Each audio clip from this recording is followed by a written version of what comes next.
If you were in a very unusual situation, how would you as a lawyer handle being unfairly targeted by law enforcement? Could your knowledge of the law help you turn the tables? Let's find out. Well, this story revolves around a man named Kenneth Grants, a lawyer calmly sitting in your truck, waiting to inspect someone's roof. Suddenly, the police approach, asking about the presence in the area. They also mentioned receiving calls about a suspicious vehicle, even though he assures them he's not doing anything illegal. The conversation starts civil, but things quickly escalate when the officer asks for his identification. He knows his rights and politely refuses, stating that he hasn't committed any crimes. Later, the officer becomes more insistent, but he stands his ground, aware that he's not obliged to show ID unless suspected of a crime or a traffic violation. Despite their persistence, he remained firm in protecting his rights. The situation intensifies as the officer becomes more aggressive, trying to find any excuse to charge him with something. Yet Kenneth continues to assert his rights, even as the officer demeans and becomes unprofessional.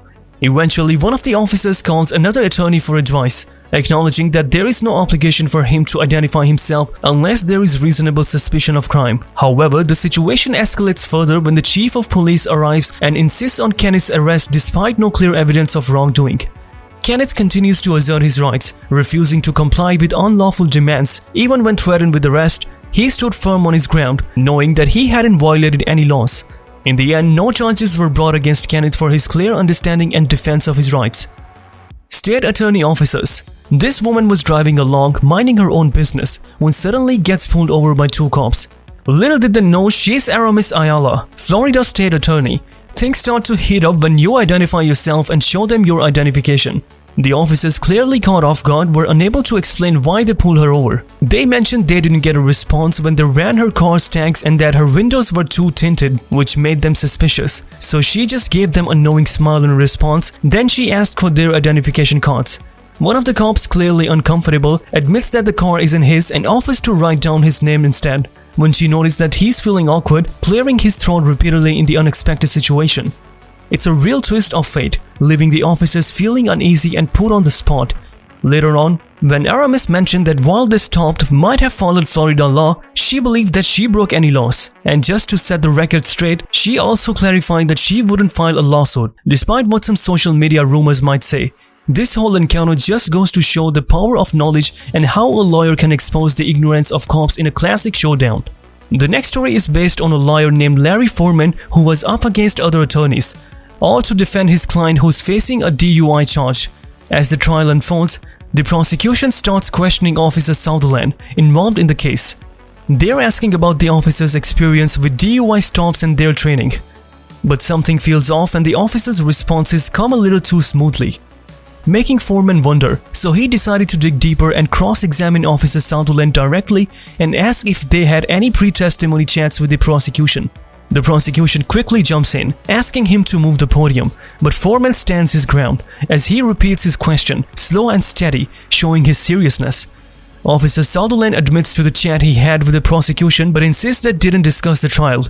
It's a slip-up on their part, and it raises Foreman's suspicions and he presses on, asking about other police cruisers at the scene, but Officer Sutherland conveniently can't recall certain details. So when Foreman brings up remarks Officer Sutherland allegedly made, and also by encouraging someone to find the DUI, which they flat out deny, but Foreman has shown a seed of doubt in the jury's minds. As Foreman wraps up the cross-examination, he keeps his cards close to his chest by not revealing too much, and while the case's outcome isn't documented, Foreman has publicly stated that he emerged victorious. It's a testament to his skill and determination as a lawyer. Chicago Transit Authority. So have you worked at Subway? Well, it's not always a breeze. An incident went down when a woman named Martisa Lee was accused by Chicago police officer Raymond Herron of pushing her while she's using her radio on the platform. Well, Martisa was on the platform doing her job when Officer Herron steps in, telling her she's gotta clear out the crime scene. Martisa's like, hold up, I'm just doing my job here. But the officer's persistent, even touching her, insisting she moves. It's like a back and forth dance, with Martisa standing her ground. Eventually, Martisa tries to talk to another officer to complain about Officer Herron, only to have the tables turn on her with the threat of arrest. Then Officer Herron chimes in with his side of the story, saying he was just guiding her out of the crime scene. But things escalate, and before you know it, Martisa's in handcuffs, despite protests from her and her co-workers. 8 long minutes she's stuck there before they finally let her go. No charges pressed. But Mateza decides to take legal action, suing the city of Chicago and filing a federal lawsuit against the officers, claiming false arrest and violation of her First Amendment rights. The next story revolves around a man named Emmanuel Olawale, who found himself in a very unusual confrontation with the police while disposing of the trash. Emmanuel didn't resist authority and willingly gave the officers his business card and ID. However, things escalated when they attempted to run his ID for further checks.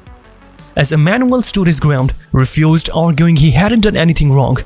The police, perhaps feeling uneasy but persisting nonetheless, said they had to record the situation due to their concern about someone discarding waste. They intended to take down Emmanuel's details, but he firmly denied their request, pointing out that he was on his own property. Later, when Emmanuel revealed his profession as a lawyer, he confidently explained that he wasn't violating any laws and was simply on his law firm's property. One of the officers, feeling cornered and confused, questioned Emmanuel about the ownership of the dumpster. Emmanuel, with his legal knowledge and rights, reminded them he was on his property and not engaging in any suspicious activity. He had identified himself solely for their convenience. However, the cops persisted, stating they still need to log their interaction with him. They attempted to calm him, asking him not to make this a bigger issue. Yet he resorted that they were the ones making the situation worse with their unnecessary notes. The cops insisted it was standard procedure because of their initial suspicion of illegal dumping. Despite already clarifying that he was not engaged in any wrongdoing, Emmanuel even offered to show the officers his office. But the officers, perhaps feeling a little unsure now, questioned the ownership of the dumpster again. After a brief exchange, the cops seemed to realize they were barking up the wrong tree. They might not have openly admitted their mistake, but they returned Emmanuel's ID and let him go. Olawale, understandably frustrated with the incident, took to his Facebook page to share his experience.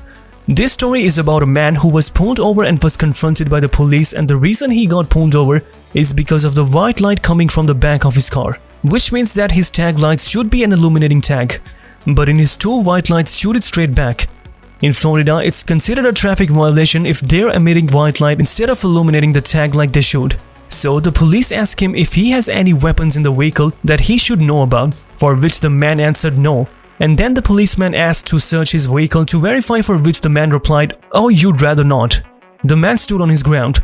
Even though the officer tried to get the lawyer's consent to search the car, the lawyer knew what was going on and refused.